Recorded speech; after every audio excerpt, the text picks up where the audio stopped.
Жер болуп түптөлүп, тоолор боюн көтөргөндөн тарта, күн деминен азык алып, токойлор өсүп жетилгенден тарта, жан жаныбар уругу жерди байырлап, киши тукуму ирдене баштагандан тарта биздин жомогубуз башталат. Алгачкы кишилер өрөөндү байыр алып, топ-тобу менен жашашыптыр. Алар териден ийлеп, кийим кийип, талаадан азыгын чогултуп, жан багышчу экен.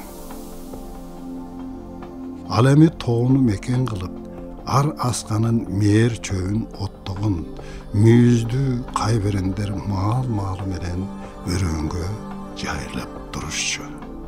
Ошондой күндөрдүн биринде жапайы жырткычтар кишилерге капилет кол салат да мойсоп кирет.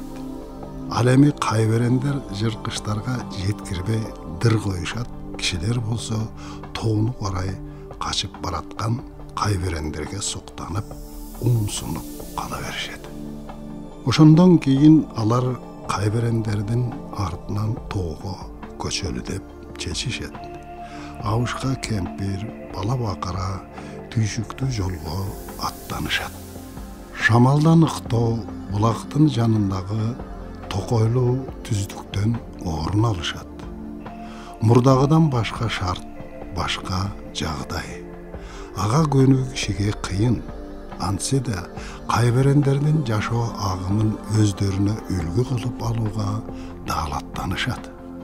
Азык үчүн мергенчилик кыла башташат.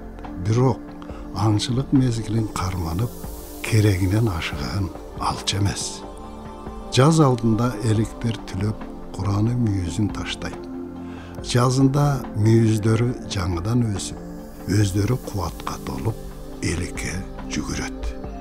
Ошондон кийин гана кишилер аларга аңчылыкты башташкан.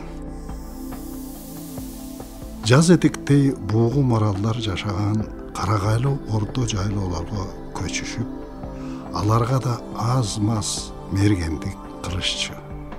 Бугулардан кишилер урпактарга кам көрүү баарынан маанилүү экенин сабак кылып алышыптыр.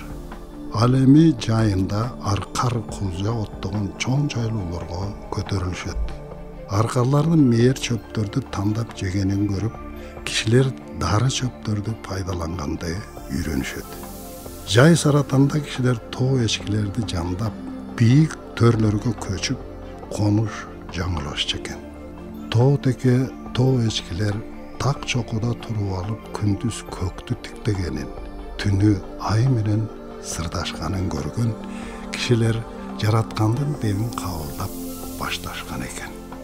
Күз алдында акырындап ылдый тартышып, тоо этектериндеги кыш тоосуна кайтып келишчү экен.